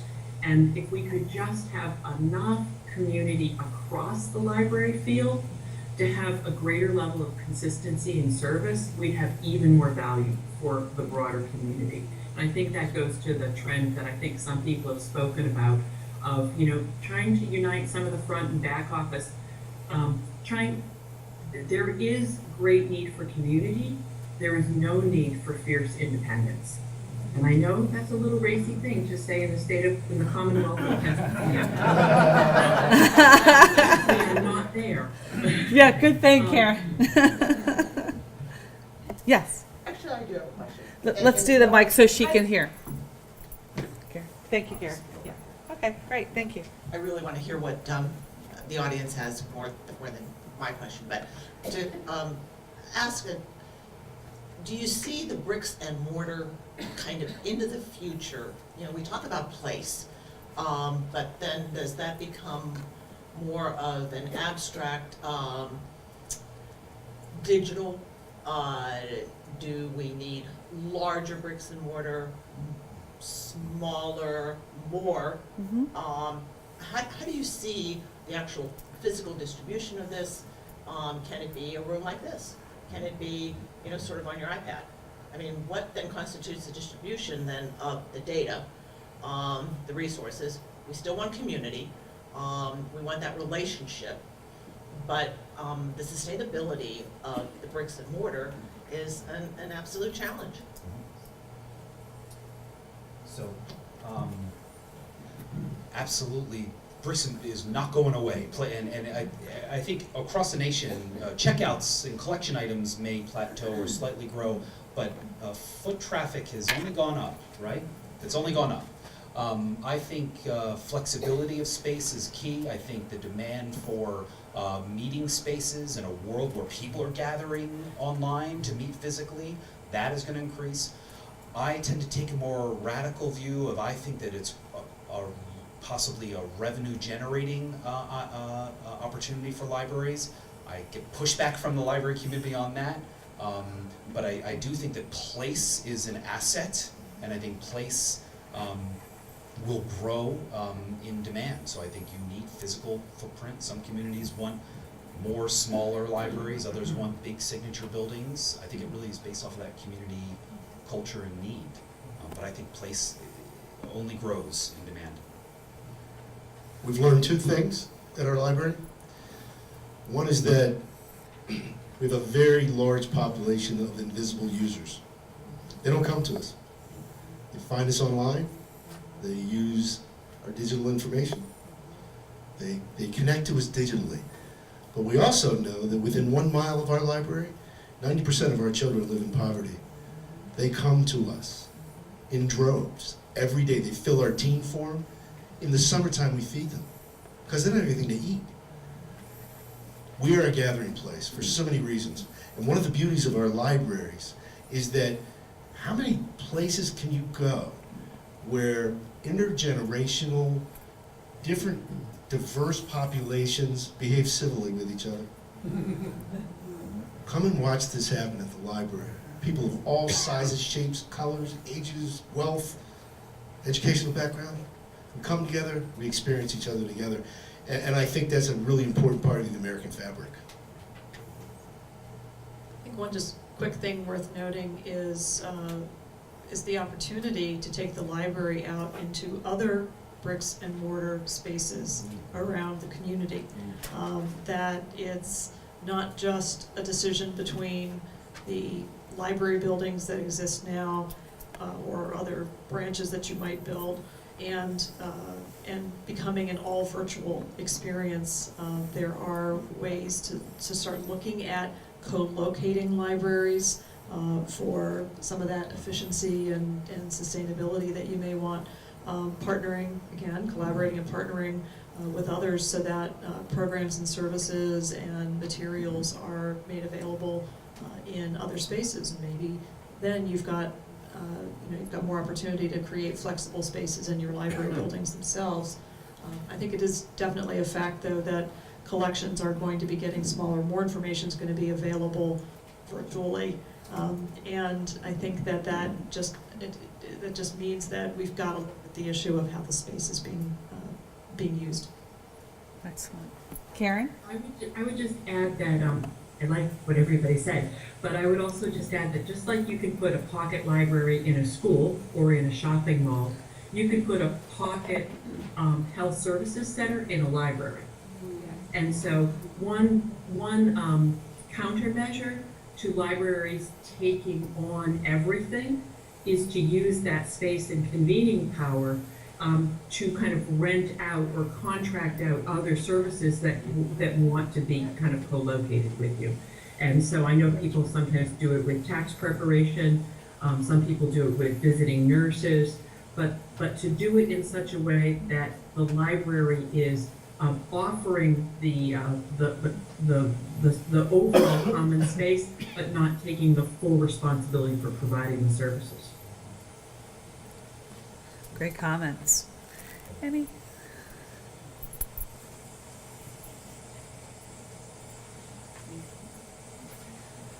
Any other questions from the commissioners, sir? I've made a lot of notes, and I'm trying to pull this together in a way that is a little succinct, and I'm not going for succinct, so I'll admit that. So, a number of things. With the topic matter tonight, I think what image that plants in the minds of a lot of folks who came here or read about it was the idea of a model library. The library of the future. Sounds like, what's that model? What's that look like? What's the library of the future look like? And of course, we've heard a lot of different ideas. It can look like a lot of different things. We've been a big believer that libraries differ because they are reflections of our communities, and our communities are different. And Amy, you made very specific references to that. Gary, heard some echoes of that when you said our communities are local, our libraries are local. So the situation we're facing in Cumberland as well is not only do we have a wide range of types of communities, but those communities themselves are very much in transition as we're a very rapidly growing county. And we're, for instance, this area has, we recently had Volvo come into this area, and that's changing the fabric of the area in many ways, economically, socially, culturally. So the needs can be very hard to anticipate, but, and this is going somewhere. The question I have is two-pronged. There is, in the field of futurism, which I've always had a fascination with, always likes to talk in terms of bellwether communities. And also in terms of things like bellwether industries. And the library system is obviously fed by a number of industries that are also seeing change. Publishing industry, information, just other means of data being dispersed. The training for our library science practitioners as well. That would be a leading indicator, I would think, of what we expect our libraries to do, or should be, if they want to have a valid program. So I guess having said all those things, are there bellwether communities, let me back up one step, And Amy, you mentioned the question about you didn't know where we quite fit into the, let me put it this way, Cumberland County is not, nor do we profess to be a leading edge community. We are not an early adopter community. We have a premium library system here, it's much better than most of what's available in the state. So we're not at the back of the train either, but we are not a leading edge. We tend to see what's working elsewhere. That's why I asked the question about bellwether communities. And then we adopt those things, it's a relatively conservative community. We adopt those things that seem to be safe choices and that there's a well-known market that seems to be established for. So that in mind, and with the view of what's going on in these other areas, bellwether industries and bellwether communities, is there some type of model that we, as board members of the library systems, as board members of the county commissioners, who are charged with the practical decisions of resourcing and helping make design questions about, and design decisions about, are there other places we should be looking, other folks who have done this to some degree before, that we can see as examples, if not to follow, not to emulate, at least to follow their general path? Let's start with Karen. Karen. Miss Karen, let's start with you. Oh, wait, we lost her. I think you're muted. Oh, and you're mute. Oh, there you go. Unmute, yeah. No. Can't hear you. Okay, wait a minute, I'm working on it. Oh, good, perfect, yay. I'm sorry, I don't think that there is a single model, but I think that there have been some, and every, community makes different choices about, how they'd like their libraries to go and what that focus should be. But I think that there's 2 or 3 things that I get very excited about that I've seen in some very progressive libraries. The first one comes from mission and mission statements, and really being very clear about what your mission is and what are the key focus areas. It's hard to kind of summarize missions, but I kind of look at it's easier to look at logos. So I kind of categorize libraries into 3 different types of logos. There's the book logo, there's the logo where everything comes out of the book, and then there's the logo that's gotten beyond the book. And the mission statements are there too. Libraries, the book is a great brand for libraries. It served very well. But in all honesty, I don't think the library is about the book anymore. And I don't even think all the great things in libraries come out of the book. So being clear about the mission and the priorities and the choices and what those are. One of the mission statements I like is about, bringing curiosity to people. And some of them are about innovation, but really think about what is the purpose of the library and then driving decisions and choices around that, and kind of evolving gently away from a book-only mission. It doesn't mean getting rid of books. It just means recognizing all the other values that are important. The other thing that we've seen that is a great model is where people have chosen some amount of collaboration and consolidation. So Manhattan, I know this is not Manhattan or Queens, but Manhattan and Queens have a common book ops capability that does common book ordering across all the libraries and distributes all those books just as seamlessly into schools. So what are the things that you can consolidate in such a way that you have greater value, as Bill had said and as have been suggested. So you can truly differentiate in communities where it matters, but you're not reinventing the meat wheel over and over again in places where there are opportunities for getting greater scale. Excellent.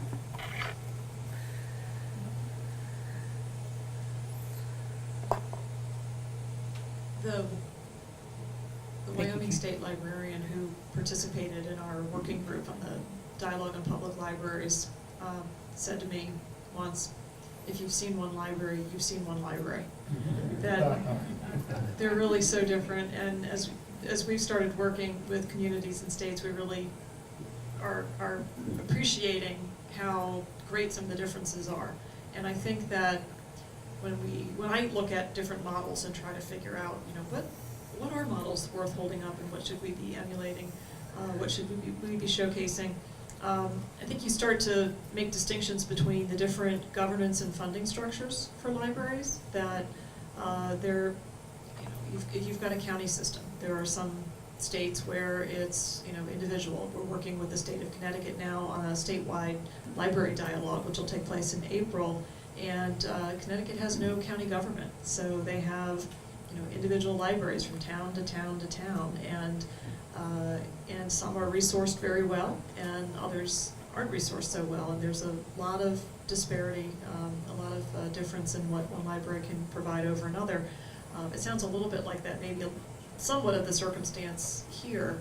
I think Karen's comment about finding ways to work together and collaborate is important, and I think that there may be, a number of examples. We've written about, profiled several in our books. I think that one of the things that's worth looking at is the extent to which the library in a distributed system like a county system offers the opportunity for leadership in individual branches to be engaged in decision-making across the system, because they're in a position to connect the needs of those smaller communities to the needs of the broader community in the larger system. So while I wouldn't normally think about comparing a library system like the DC Public system, the DC Public Library with Cumberland County, one thing that I think is really really interesting and exciting about what I've seen in the DC Public Library system is the extent to which they have, let's call it, devolved a lot of decision-making to individual communities and really empowered individual library branches to help define what services are provided there. Now, there's nothing that says every library in a system has to offer exactly the same thing.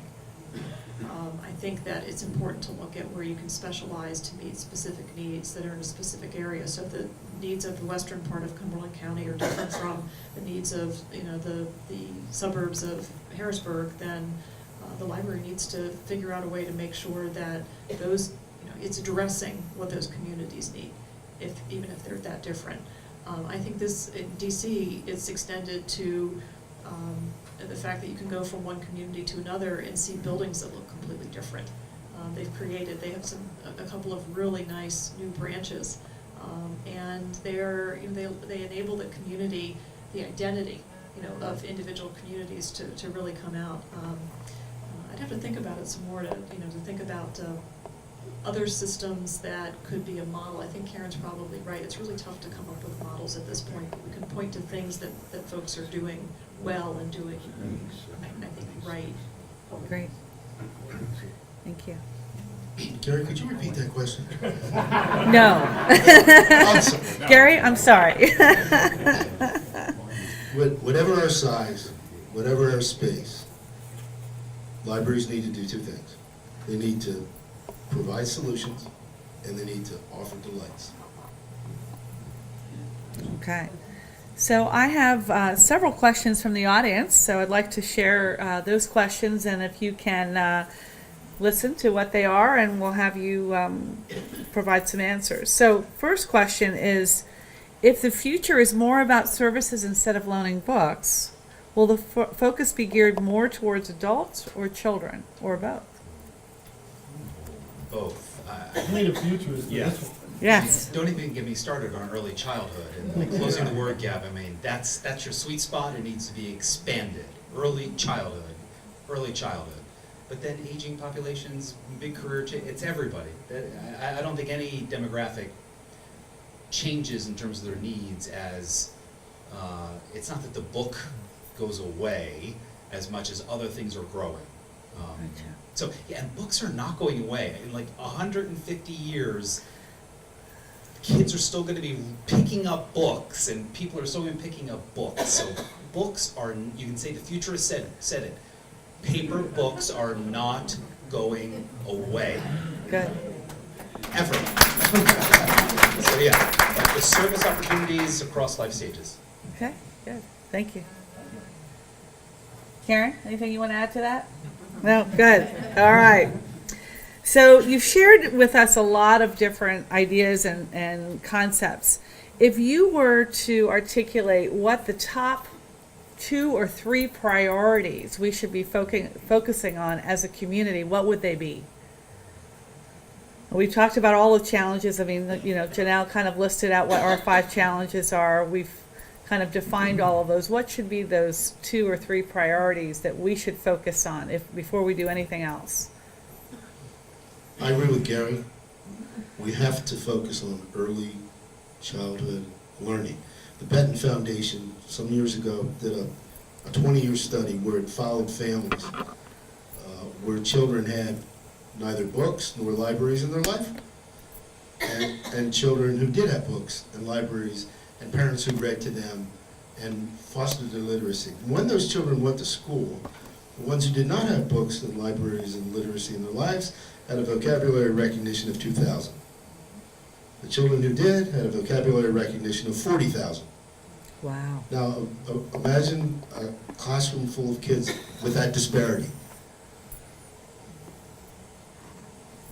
I think technology has to be a major priority, and setting goals to maintain a high level of connectivity, a high level of literacy, technological, digital information literacy in the community, because for better or worse, the internet's the gateway to education, it's the gateway to healthcare and wellness information, it's the gateway to government services, it's the gateway to looking for a job.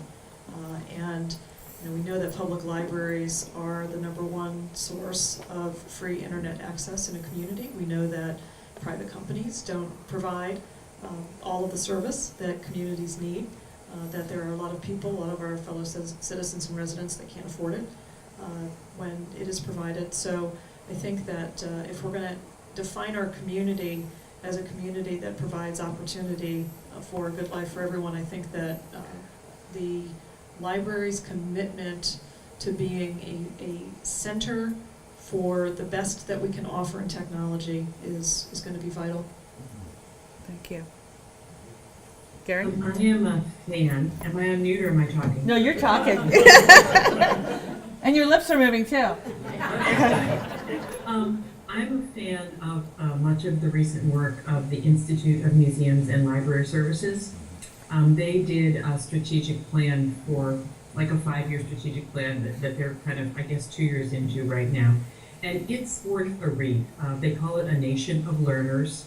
It's available for download off of their website, and it's got a vision, a mission, values, and a goal.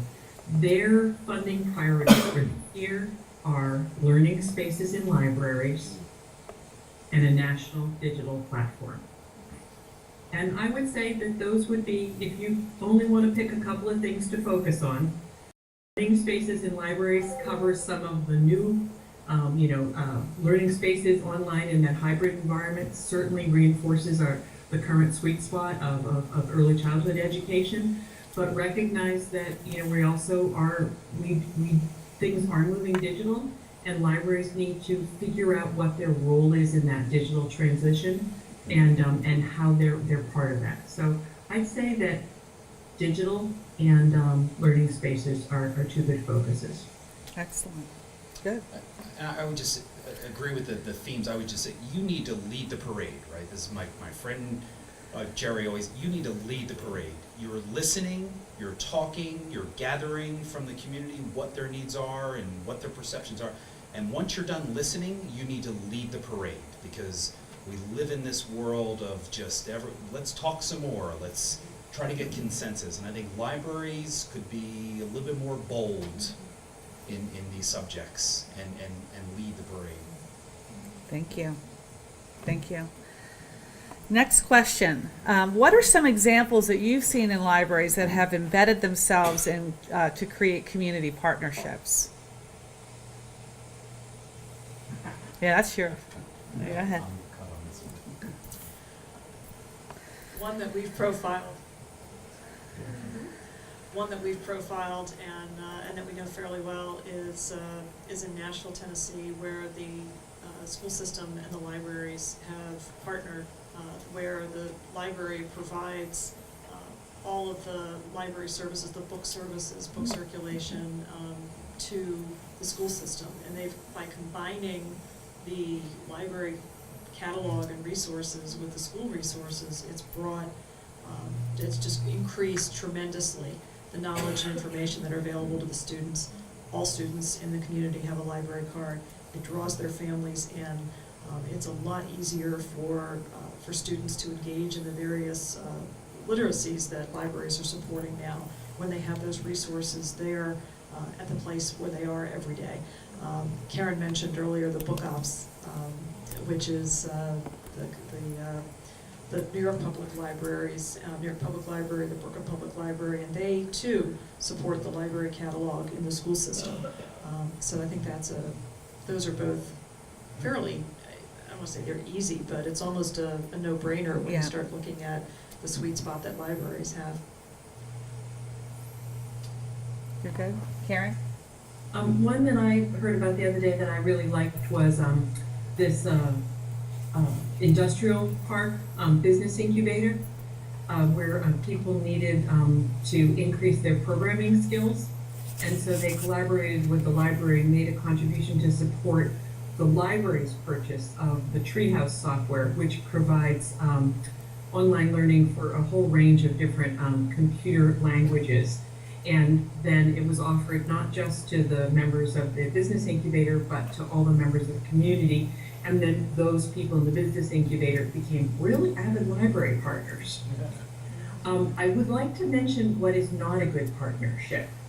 It's not a good partnership when the library does all the work and with the current, without incremental money.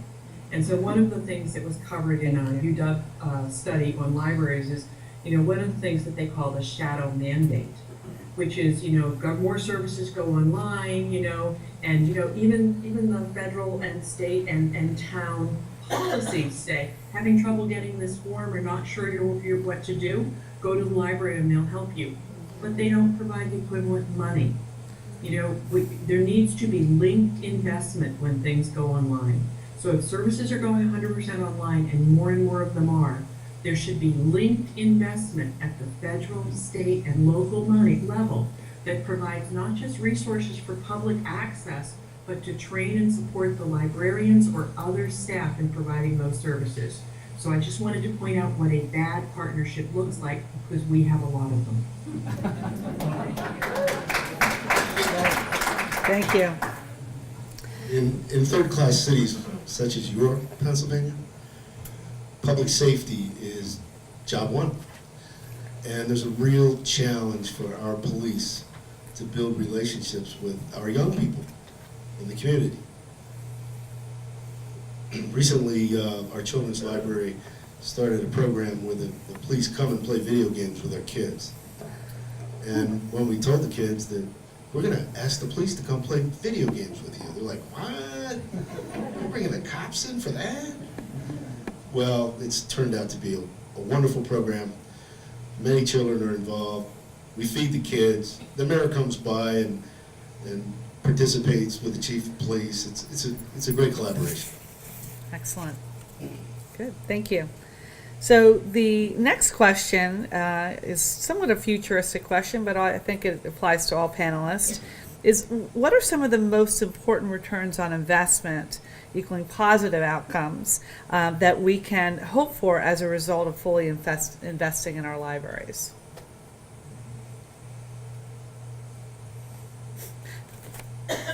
Who's first? I think one person probably needs to say it. Okay, Yeah, go ahead. yeah. No, say it. Why didn't we Karen? Karen? It's a range of things, right? What? Oh, equity. Equity, is that your answer? That's one of, I think equity, social equity is one of the huge returns on investment from libraries. I know, Gary, that wasn't what I was supposed to say, but you can take over. So Gary, what are you going to say? I think, are people inspired, and are they self-directed and self-driven? I mean, what's the thing that bridges, like, conservatives over here and liberals? It's like agency. People being capable and wanting to move their life forward is the common ground. So are people inspired by their library experience? I think that's your best metric. they're gonna get jobs, they're gonna go to school, they're gonna have better families as a result of that. So I think you Building measure the human soft, capital. yeah. you Building measure human the soft capital. stuff. Human capital. Yep. Okay, excellent. Another question is, and this will be our last question, as we come into our budget discussions, which is next month, so sorry guys, we've got to kind of talk about that at some point. Where should we be looking for funds? And what are some of the other systems doing that are very creative to garner the funds that they need, especially in our environment where our state funding has diminished significantly? First, I'd point out it's a public library, so the funds should come from the public. We know that. There is tremendous opportunity to look at other funding sources that have goals or missions that are aligned closely with public libraries. I had a conversation the other day with someone from a community foundation. I don't know the extent to which there are community foundations covering this area. They seem to be in every area. I don't know their level of involvement, if any, with the library.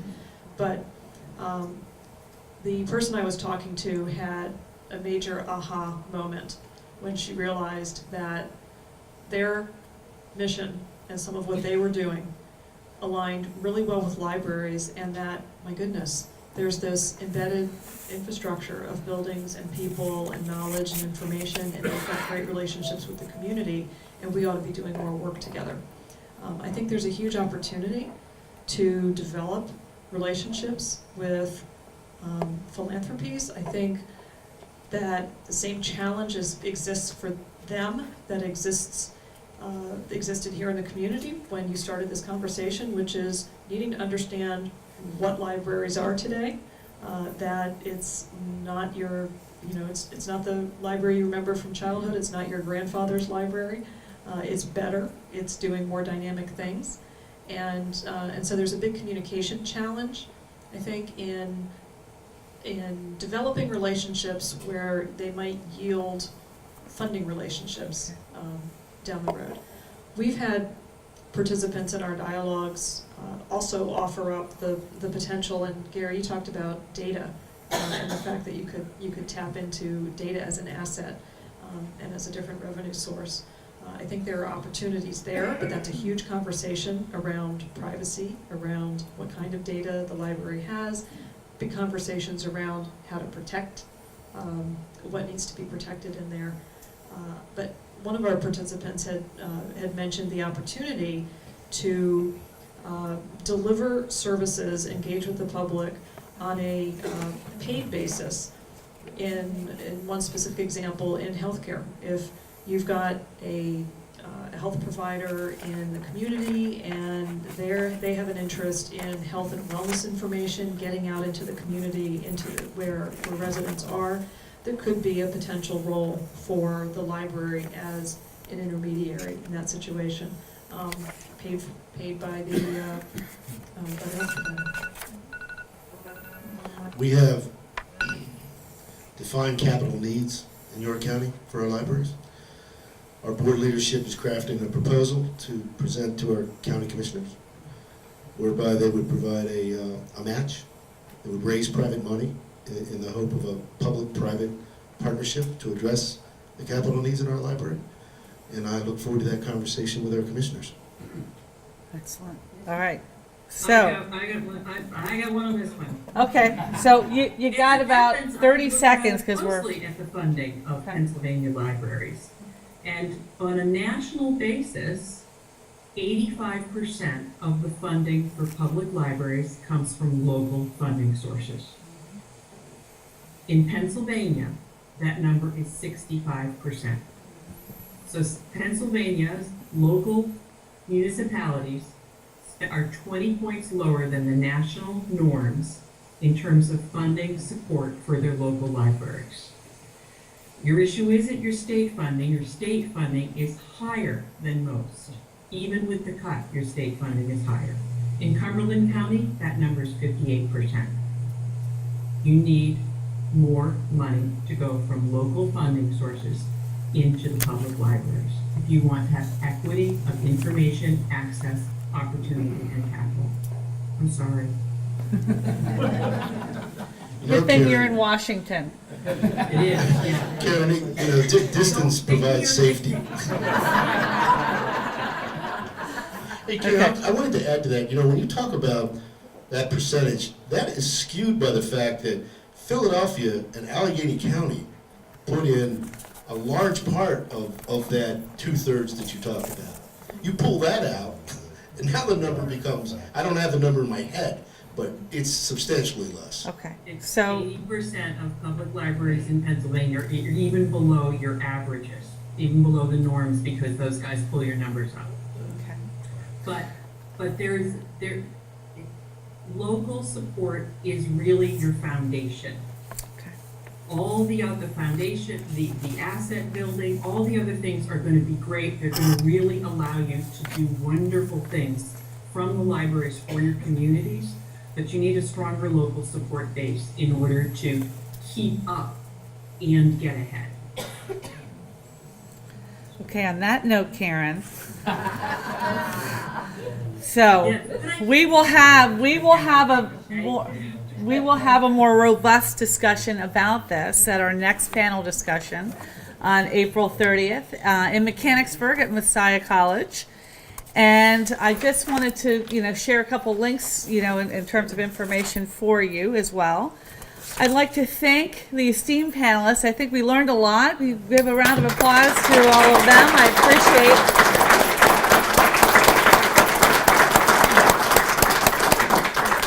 appreciate your efforts, appreciate the commissioners and the board of the Cumberland County Library System, our library directors, and all of you for coming tonight. Thank you so very much. Safe travels. Appreciate it.